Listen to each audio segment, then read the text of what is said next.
afternoon, everyone. My name is Christine Von Kalnitz. I'm the Sustainability Manager at MUSC.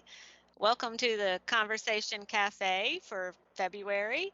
This is a series that the MUSC Sustainability Program puts on every month, and this month we are excited to have Robin Smith and Andrew Hargett. They will be talking about our MUSC Arboretum.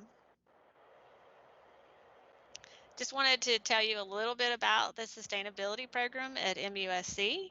Our mission is to build healthy communities by inspiring and implementing solutions to environmental, social, and economic challenges. And the initiatives that we work on include energy and water management, food, transportation, climate issues, green building, and recycling and waste management. Before we introduce our program today, wanted to let you know that next month for our Conversation Cafe, Michelle Emerson, the Marketing and Communications Manager for CARTA, and Sharon Hollis, the Principal Planner for the Berkeley, Charleston, Dorchester COG, will be with us, and they will be updating us on all the CARTA services, including express routes, the Low Country Rapid Transit that is in planning now, and a new service for CARTA On Demand. That is going to be a service for seniors in the downtown area to be able to reach medical facilities. And then they will also be answering questions from the audience. And I wanted to let you know that we'll be keeping all participants muted today, and we will be recording this presentation. And if you have questions, please put them in the chat, and we will get to all the questions at the end of the presentation. Thank you. We have this beautiful tree for our Arboretum presentation. My name is Rachel Whitbeck. I'm one of MUSC's sustainability interns. I'm going to introduce our speakers. First, we have Robin Smith, who's our grounds manager at MUSC. She started working with us in 2010. She received her associate's degree in horticulture at Trident. She serves on Trident's Horticulture Advisory Board, and she manages a team of 20 employees who landscape all of MUSC's 94 acres. And next we have Andrew Hargett, who is the assistant grounds manager at MUSC, a registered landscape architect and certified arborist with tree risk assessment qualifications. Andrew joined us at MUSC a little over a year ago. He has his commercial masonry license from the state of South Carolina, and he's been involved with residential, commercial, and institutional landscape design and construction in the Charleston area for the last 25 years. So I'll turn it over to them for their presentation on our Arboretum. Hello, everybody. Good afternoon. I'm Robin. Andrew. Good to see you. Yeah, so welcome to our description in our class, or not a class, but our Arboretum talk today. If you guys have any questions, like Christine said, please put them in the comment section so that we can answer them later. And also, we will be giving away a Arboretum t-shirt at the end, and we'll make sure we can get it to you. We're gonna do a little quiz question at the bottom. At the very end. So whoever comments first and is correct, we will get them a t-shirt of the size that they need, and we'll make sure we get that to you guys. So with that, we'll go ahead and start. Real quick, just what is an arboretum? It is a place where trees, shrubs, and herbaceous plants are cultivated for scientific and educational purpose. And no, we are not using our arboretum specifically for scientific purposes. We are more focused on the educational side. And we'll get into that a little bit more later. A quick history of the Arboretum. In 2010, Dr. Reeves spoke with Dr. Greenberg, and they decided that the Arboretum would be a good thing to do. We should proceed. So they founded the Arboretum. In 2012 was our first designation, and we received the Tree Campus USA designation through the Arbor Day Foundation. In 2019, they switched it up, and they actually have two different designations now. One is the Tree Campus USA, which can be for any facility or location. And now there is a Tree Campus Healthcare USA designation. So Andrew will speak more to that. And we received that in 2019. We were one of the first hospitals to receive that in the United States. Do you want to talk about that now, or? Sure. Some of the prerequisites for that is that you have to have a healthcare campus, so any kind of doctor facility, but also the impacts of nature and trees on healthcare over the campus. There's been a recent article about forest bathing and the time spent in a natural environment and how it decreases depression, blood pressure, and several other things. And that's one of the things that we strive for on our campus. Great. And then when we first started the Arboretum, 10 years ago, 11 almost, the campus had just 68 species of trees. And now we have over 160. And obviously, species diversification is most important to, to the health of plants and to keep our beneficials up and our bad insects down. So we are really excited to have that many. We've over doubled it, and it's something that's been a long feat, but we are very happy to have, completed that. So we've planted over 430 trees as well since we started. This was since 2009, which was before the Arboretum was founded, but still is important, and we consider that as part of the Arboretum. And then we also started designating trees in memoriam. So we started really following closely when people dedicate or memorialize a tree. We started logging it. We actually have a really nice handmade book that is in the Waring Library that will get updated yearly, and we're very excited to have that. So it'll be here for perpetuity. We've also created a campus-wide tree care policy. We've created a tree care regimen for our trees, which we'll dive into later. And then we've also created the MUSC Tree Plotter, which is an online, easily accessible website where you can see all of our trees on campus. This is just explaining again what Andrew already had explained about the Tree Healthcare Campus USA certificate that we received, and we're very excited to be one of the first ones to have received it. So yeah, this is our tree plotter inventory. And if you go to our Arboretum website, at the very bottom, it says Explore the Tree Plotter. And on there, you can click on and see all the trees and all those little dots all over the MUSC campus, as well as Ashley Hall next door, the school. We're going to try to work with Roper and the VA soon to add their trees to our campus as well, overall, since we're neighbors. But this is great. So you can actually, if you look on the right-hand side of the screen, under toggle all, you can actually pick out which tree you want to know where it's located. You can also click on the tree itself down here, and it says the Latin name, the common name, the breast diameter, height, and then the last time it was updated in our system, the location, and whether or not it's a low country native. And it's definitely something that is a working, moving piece of equipment, and so it's constantly being updated. We actually update it almost daily. We still have a lot more trees to enter, some to take out, so it's definitely a living, breathing website.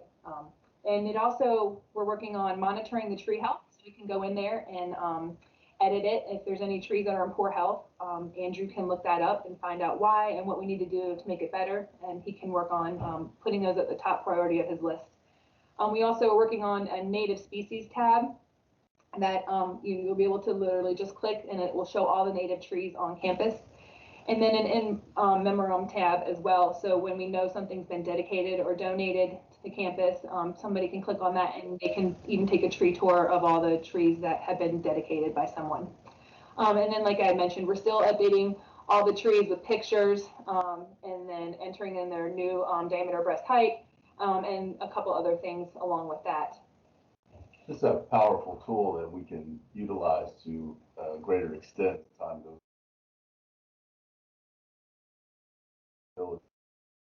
It'll allow us to say, hey, this is when this tree was pruned last, this is how much fertilizer we used on it in the spring, or how many pounds of nitrogen. Also, whether we used organic fertilizer or regular fertilizer. And it's a great tracking tool across the board. Really, we're just scratching the surface, and I think it's a great program. And I think that our neighbors at Roper and the VA would also benefit greatly from having this. Yeah, and it's also exciting that other universities and other institutions are using it as well. So you can zoom out to the whole world, actually, not just America, and you can see everyone else that's using it and see their trees as well. So it's definitely a really neat website to check out if you've got the time. Also, something that Tree Plotter offers is the eco benefits, which is really one of my favorite things. This is just on one tree, but it explains, you know, what it helps with, what it does, what it prevents. So if you look at the down here, it says stormwater management, 402 gallons yearly. And so it's a $4 monetary benefit. Overall benefit, the tree was $25. And truthfully, I cannot remember what tree I picked for this, so I'm so sorry. It must be a smaller oak or something. But then it shows you your natural gas savings, your heat prevention, energy savings, based on, you know, how it shades it in a certain area, pollutants removed, air quality, carbon avoided, you know, carbon stored. It's just a really great tool. That is not something that you guys can see yet or will be able to, but we are working on that and with the website developers to make sure that you guys can see that in the future. But that's definitely something, if you want to know what that is, you can email myself or Andrew anytime, and we can send you an updated list of our eco benefits. All right, you want to talk about tree ID? So tree ID, not every tree has been labeled across campus, but we have a bunch of trees and they have this tag on them. That's our formula. So that it has the common name and the scientific name or botanical name. The reason that we have to do that is because some trees may be called, there's a tree called ironwood, for example. Technically, we planted 10 of them to celebrate our 10th anniversary here on campus. But ironwood is a common name for at least 3 different species. So that's why we have the botanical name. And for this tulip poplar, obviously it's Liriodendron tulipifera. For those of you from Tennessee, it's your state tree, so you'd be all happy about that. And these labels hang in the trees and are available. I think we were talking about trying to make it with that photo QR code. Thank you. See, I'm still a dinosaur. I cannot help technology, but I do understand it sometimes. And that's really what one of the goals is. And then one of the things that we've been looking for, and we applied to a grant this year for a walking tour of our campus so that you could go from place to place and find a tree. But sadly, we didn't qualify for the grant, and but we're still going to try to work on finding funds to move towards building that walking tour of our campus so that you can see the wonderful variety of trees that we have on display. Next, we also consider a couple other places on campus and off campus into our arboretum, such as the butterfly garden that we have is now under construction at Basic Science Building. The urban farm, they have plentiful and lots of fruit trees. So if you ever shout out to the Quick Urban Farm, they have some great fruits and vegetables and great volunteer things that you can do down there as well. And then also the Greenway, the Charleston Medical District Greenway, which was a city street and is now turned into a greenway, a green space, and it's going to be under construction hopefully in the next couple months as well to plant more trees and vegetation. So we're really excited about that, but we're also including those in our arboretum. And it's important, as we had mentioned earlier, about diversity of plants and species so we can keep up our beneficials. Next, we just wanted to talk about some campus hurdles, which I'll let Andrew talk about. But these are some things that we're dealing with constantly every day, and these are things that we're doing to kind of make progress in these fields. So, like any campus, we have to perform maintenance from time to time and construction from time to time. That happens on the sidewalks, that happens on the buildings, that happens across campus. One of the other things we have to maintain is drainage and handling water, how it goes. And so people come and they perform certain tasks. Trees generally like to be left alone in their natural state. And when we come in and we monkey with them, we have to take certain precautions to minimize that damage. it takes a long time for a tree to show that it's been hurt. It takes, 4 or 5 years for a tree to really decline. And it also takes a long time for it to come back to its full health and vigor. So what we're seeing around campus is the construction, root damage from new drain lines being put through, underground utilities, things like that. And one of the combating modes that we can use to fight this is air spading and putting in compost and things like that nature. The other thing that we find is highly beneficial is pelletized gypsum helps. It also helps with the absorption of added nutrients to the root zone. You can see from the power box in the bottom right that the grade was changed around this tree rather extensively, not to mention all the root damage that was also occurred and compaction. Hence, it is really taking a beating. And this year, on top of all that, the power line people, since we have power lines above, came through and chopped it. Which, to be fair to them, they have the right of way. That's their right of way. They need to maintain it. We should be more careful about where we plant trees. That tree has been there a long, long time, so it is what it is. But we're still hoping we can save that we're actually getting ready to vertical mulch that tree again and see if we can bring it back to complete health and vigor. But again, it's a process that's going to take years to come back to health and vigor. Also in the upper right, you can see where next to PG2, which is our parking garage, they just chopped the tops off those trees to keep it below the power line. And the city of Charleston they have the same battle. And again, I don't fault the electric companies for doing this because we all want our power, especially when the air conditioning gets knocked out in the middle of the summer and we have hurricanes and so forth. But it is a challenge for us and it's a challenge for the trees. And we just have to do the best we can. Yeah, and also, like Andrew mentioned, we just need to make sure we're planting trees and working with the city as well, which we try to do, to make sure that we can plant trees along the city streets under power lines that are more, understory size, 20, 30 feet, so that we don't have to prune as much and they still offer shade and it also keeps the health and vigor of the tree. So the progress that we've been making with all those issues in the last slide and some more things is we have a campus-wide tree care policy, and that's something that lives in the facilities department. It's a fair amount of, it's about a book size, but it's just, it gives builders and construction personnel some guidelines to follow. Anything from tree protection barriers to making sure we have an arborist on site, like Andrew, to meet with them to discuss things before the project goes forward. And this has helped us greatly. We didn't have it, and we've only had it implemented for about maybe 7 years now. And the first couple of years, it was really hard to convince everybody to, to care about our trees on campus.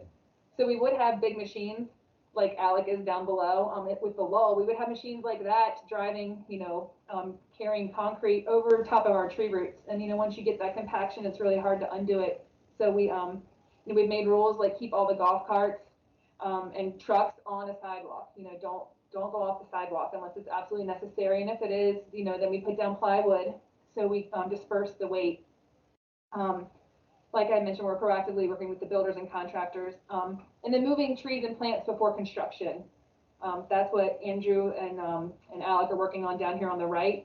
Basic science is now under construction at the front. So we've moved some trees. This magnolia to the left was a dedicated tree. It's old. We've had it for 10 years and it was that big when I had it 10 years ago. So it's definitely an old guy. And we moved him to the front of bioengineering building and drug discovery. And that was a big feat and took a crane and what was it, 15,000? How much? It was like 20,000 pounds. Yeah, it was like 20,000 pounds. So it's definitely a heavy tree to move, but it was worth it. We were really happy to be able to move that. And then this tree on the right that Alec is moving with the lull, that was also in the medicinal garden area. And so we wanted to move it because it's still small enough to where we think it would live. And then, like Andrew had mentioned, the tree care regimen that we've created, which includes fish emulsion, air spading, deep root injections, biostimulants, and more. Did you want to talk any more about that? No, I'm good. Okay. And then, like we mentioned, working with the city for tree removals and installs. Anytime we do anything in a city well, which I know there's some city members on here now, shout out to you guys. But anytime we need to move a tree, take a tree down, we want to put a new tree in its place, we ask the city, and they've always worked with us really well. And this is something that also the Arboretum funding pays for. We try to use our Arboretum funds to put new trees in as much as possible. And then preserving our historic trees as well. That's something that's really important. We don't have a lot of them left on campus that are in perfect health, so we've been working on trying to preserve them and get them to come back. Next, we're going to switch to a tree spade, which I'll let Andrew talk a little bit about. This is one of, I would say, our biggest project besides moving the magnolia with the crane. So I'll let him chat on that. So this tree was located at the front of Ashley River Tower. It was starting to grow over the canopy there and drop a tremendous amount of leaf matter, and it was causing problems there, as well as also getting too big for the space it was originally planted in. You know, that's one of the common things that happens. Everybody plants trees. They plant them oftentimes a little too close together, not thinking, 10 years it'll be this big, 20 years it'll be that big, 50 years it'll be even bigger. So what we did is realized that we had an opportunity here to save a large tree, and this is about an 11-inch live oak. So, and that is a 106-inch spade. So it's just under the size that we needed, but it was the next size up was going to be too big of a hole for us in that location. So we are currently babying this tree. It is now at the front of Drug Disco by the transportation bus loop, and it will provide excellent shade. And we are we hit it with some biostimulant, remulched it, and we're watering it and added some sea hume. And we're trying to go the natural route first and really try to reinvigorate it. It did lose a fair amount of leaves, but it is still going strong. And come March or April, we'll really see how she's how she's feeling about her new home. I think she's pretty happy because she has a lot more space now to spread out and provide shade over an area that is in dire need of some shade. Here's a picture of it moving down the road, down Jonathan Lucas. And then here's a picture of it in its final resting space. And like Andrew had said, it's really going to provide a lot of shade to this area that doesn't really receive a lot of shade. It'll, the live oaks live for hundreds of years, so hopefully it'll be around that long, and it'll also shade people from while they're waiting on the bus, which will be nice. All right, so how do we do it? So how does grounds and the Arboretum fall? Grounds works under the facilities at MUSC. So we do have funding, obviously, for maintenance and care of trees and the landscape. But it's also important for us to work with the Arboretum, and we are on the Arboretum board, obviously, and we help run the Arboretum. But it's important to have both together. So we've definitely got the Arboretum fund and the support of the Arboretum and the board. But it's also great to have working with and under grounds and under facilities to make sure that we can maintain our trees for hundreds of years to come. And then we do it with grants for planting and hardscape.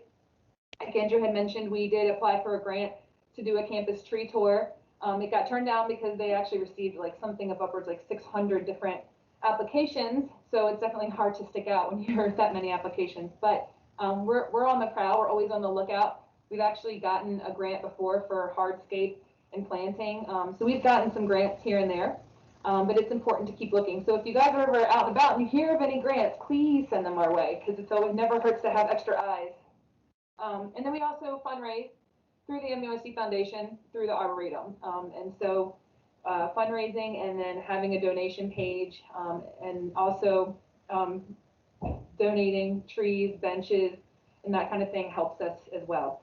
And then donations from people like you, just the average person. We've got people that donate monthly to the Arboretum through the Yes campaign. We've got people that donate yearly at the end for a tax write-off, and we'll take everything from $1, 50 cents, whatever you got, to upwards of 10,000 and more. So We're definitely not picky, and every little bit helps to keep the trees, to maintain the trees, to purchase new trees, and help us, just kind of keep the campus looking great.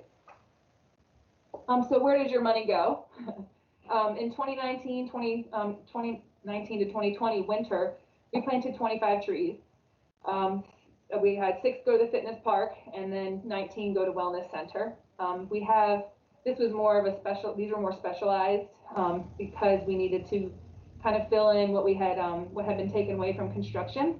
But right here, these crepe myrtles are actually the same size as the ones on the far left, and they are the same size because we actually bought them that large, which was a huge feat, but we replaced them so we could keep this beautiful crepe myrtle line. And then the fitness park, we planted 6 trees, but this is one of my favorites, one of our maples. Which variety is that again? Red Point. Red Point. Sorry, I always forget, even though it is one of my favorites. It's beautiful, and it's got beautiful fall color. Then also this winter, I gave us a huge order. We planted 38 trees. So these are all the trees up in the left-hand corner that we received. And then we planted them all over campus. So everything from up in the center in front of College of Nursing. And then to the right is actually the 10 trees that we planted at Dental for our 10-year anniversary. And then we planted at Sean Jenkins. We planted at Colcock Hall some understory trees. Waring Library, Sabin Street. We even put some Yopon hollies on Sabin Street because they can withstand anything. All the constant dump trucks and all the emissions and all that kind of wild things that go down on Sabin Street. Those trees are hardy and true. So we've done the Dental Museum, and like I mentioned, Fitness Park. Also, we added some more, and then Drug Discovery as well. I believe it was 11 different species that we planted out of those 38. Might have been 12. I'd have to check. But heavy on the natives, and also there was a couple imports, but nothing. Most of it was all native material. Dedicating benches is one of my favorite things and one of my go-tos because it's reasonably priced, and it's also you offering somebody a chance to sit and relax under a tree. So I always feel that that's really important. Tree dedications, like on the right-hand side, we've dedicated some of our major trees and also little trees as well, so they'll be around for hundreds of years. And then also entire garden dedications. This garden to the left by the chapel is actually dedicated to Jim Fisher and his family, and he used to work here.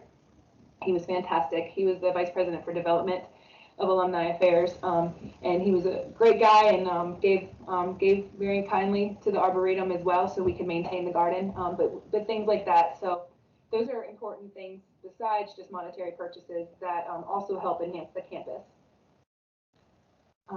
Let's see here. We're going to switch gears and we'll talk about Andrew's favorite place on campus. So I chose the courtyard at Hollings Cancer Center. One, because we are a healthcare institution and a university, so it's a great learning and contemplative spot, as well as a place where you feel healthy. I mean, we have the water, we have the plants, and it is a comfortable spot in this area. Plus, you have the pavilion. The landscape architect has plenty of hardscape and everything all the elements that really, truly, I find make a garden, including the donor's dog sculpture in the back. It's hard to see, but you gotta love people who love dogs. So. And also, that location's right off of Calhoun Street. So if you are looking at the College of Pharmacy, it's right behind College of Pharmacy. If you ever get a chance to go back there, it's absolutely gorgeous. And then you can also get there through the front doors of Hollings. But if you want to take the back way, there's a nice little alley. And that alley is well done as well. Really nice landscape on both sides, the hardscape leading back into it. So really the entire process is really nice. Yeah, so now we'll switch to my favorite place on campus, which is actually right behind Waring Library by Colcock Hall. It's just a really nice bench to sit, and the oak tree to the left actually is dedicated. But it's a beautiful place. It's quiet. There's not a whole lot going on. There's not a whole lot of people, and it's definitely my favorite spot. In the spring we get the azaleas. In the fall we get the camellias. There's always something blooming around this area. So this is definitely my favorite location. If you ever wonder where I am and you can't see me around campus, I might be sitting there doing emails.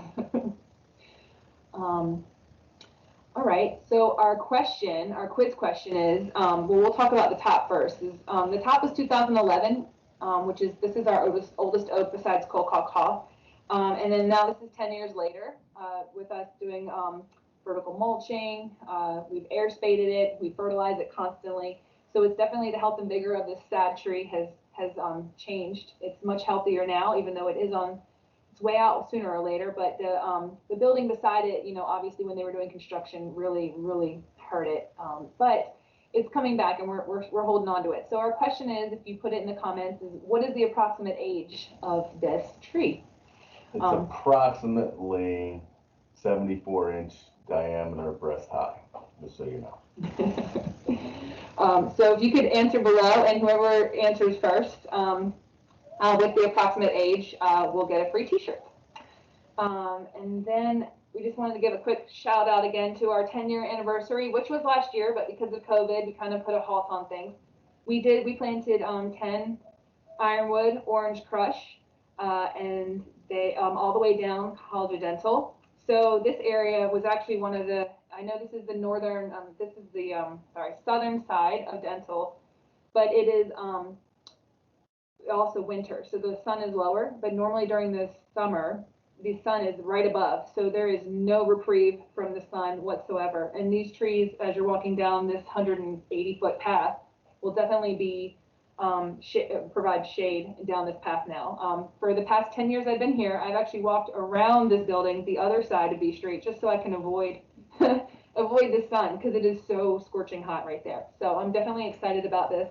And then in the spring, I know the trees are kind of sad looking right now, but in the spring, once they start to flower, and then in the fall when they put on their color, it's just going to be absolutely gorgeous. So you guys will definitely have to come out and walk down Dental and check out the 10 trees for the 10-year anniversary. Well, thanks for taking your time, and if you have any questions, please leave them in the comment box, and we'll be sure to get back to you. Thank you. That was a great presentation. So I am going to get to the questions here first. This one is from Catherine Taylor. Do you have a resource to assist employees with guidance on tree issues? And no, we actually don't have, we have pamphlets on when to prune, or how to prune and how to fertilize, but we don't actually have like a issue per se pamphlet. But we probably should work on that. You know, these are the simple issues and this is what to do. But you know, if you do have any questions, you can always email us and send us a picture of your tree, and we can see if we can see from pictures what might be the problem. But you know, it's Andrew and I always say, you always got to start at the roots. Look down at first at the trunk and then work your way up, because usually the problem doesn't stem from the top, it's from the bottom. Good advice. So someone asked about the trees on the greenway, and I think that was Catherine as well. And Noni did respond that some of them went to Sean Jenkins, but can you talk about the trees on the greenway in general? Yeah, so the trees on the greenway did, yes, we did plant a couple at Sean Jenkins. A couple are actually going to go to the B Street garage, and the ultimate plan for the greenway is to where the trees are sitting now, the ones that are left over, are actually going to go in the ground somewhere on campus. But the whole point of that road is to actually pull the road up and plant trees in that location. Those trees obviously have gotten so large, and they were supposed to be planted within the first 2 years of being in those pots. They've been in there for almost going on 4 years now. So they are root bound, they are tight, they are heavy, and they are extremely difficult to replant. So we're not going to put them in the street because we have a major gas line running through there. So we're going to plant smaller trees in that location, but those trees will be planted somewhere around campus in the next year. We also planted some of those bald cypress at the bus loop in front of Drug Disco, and also sort of on the greenway, but back next to Roper's parking garage, and they're going to offer screening, so we don't have that architectural wonder staring down on us. Yeah, we had 8. We have 8 by Roper garage, and we had 6 at the bus loop. 5 or 6, yeah, 6 at the bus loop. So we've definitely been dispersing them around campus, and they're great because they're salt tolerant. They can handle floods, which is perfect for the bus loop area and the area behind Roper's garage. So they were definitely a great asset, even if they're just not on the greenway. Excellent. So next question, what is the name of the specific fund at the MUSC Foundation? So it literally is Arboretum, the Arboretum Fund. Super easy. Super easy. Super easy. Do you have an Arboretum email? I do. It's arboretum@musc.edu. Can you find a home for the crepes at the 295 Calhoun Street building being demolished? Well, we don't own that property anymore, so and then also we don't know what's underneath. So when we did the tree spading, we knew it was underneath the ground because that tree spade goes, what, 4.5 feet in the ground? So we knew it was underground, but 295 Calhoun, there could be gas lines under there, there could be power lines, there could be city sewer. You know, we have no idea. And I'm not picking on crepe myrtles, but they grow fast, and they replenish themselves. And typically, from a monetary standpoint, it's almost easier to buy a new disease-resistant variety than to move some of these older varieties, and also just because of the speed of their growth rate, that yeah, financially it's not always feasible. Right. All right, let's see. All right, your question about the older tree, we got a lot of answers on that. Do you see them? Yes, we did. We're looking at them right now. I know. So Dr. Reeves, actually, I'll give you a free t-shirt, Dr. Reeves. You're the head of the Arboretum. So Who was closest to him? The closest is Michael Carnell. Don't you think? That's about right, yeah. My thought is it's 285 years. It might be, closing in on 300. So hard to say. We'll give Ashley Connolly and Michael Carnell a t-shirt then. How about that? Since they're so close together. We'll make sure to get with you guys and get you guys a t-shirt. Thank you. So here's another good question. How can someone buy a t-shirt? Yeah, well, we used to sell them at Arbor Day and any little small events and that kind of thing, but we kind of really haven't done much with that recently because of COVID. Yeah, I guess if you want to email us, Arboretum. I'll make sure you get one. Yeah, if you want to email the arboretum@musc.edu, we can definitely make sure to get you a shirt. We are no size, and color preference. Size and color. We are going to celebrate Arbor Day this coming up in April, but we haven't set anything concrete yet. So before we do, just make sure to check our Facebook page and Instagram within the next month or two, and we should have a little bit more of a schedule set up. And we're probably going to do first come, first serve, small volunteers, probably groups no bigger than 7, planting trees, a couple trees, and then we'll probably maybe do like an online forum of questions and that kind of thing as well. Here's the back. Sorry, we didn't show you the shirt. Oh, you got it closer. Can't even get it in focus. Yeah, I don't know why that's not focusing. It's front of MUSC too. Oh, it's because you have that thing in the background. They're not that blurry. All right. Well, great job. All right. Do y'all have any closing thoughts? No. Thank you so much for listening to us today. Thanks for all your questions. We're really excited to share about the Arboretum because we are super proud of where we've come from, what we've accomplished, what we've done. We love our jobs. We love working outside. We love trees, and I hope that it shows. If you have any questions or you want a tour, we'll give you a private tour. If you know anybody that wants private tours, we do those. So please just give us a call or email us, and we'll make sure that we get it done. So thanks, guys. Get outside and enjoy the urban forest. Yes, thank you both. And thank you all for coming today. Thank you, Robin. Thank you, Andrew. I see Dr. Reeves. Thank you, Dr. Reeves, too. And appreciate all the grounds crew workers. They do such a great job. So y'all have a great day. Have a great day. Thanks. Bye-bye. Bye.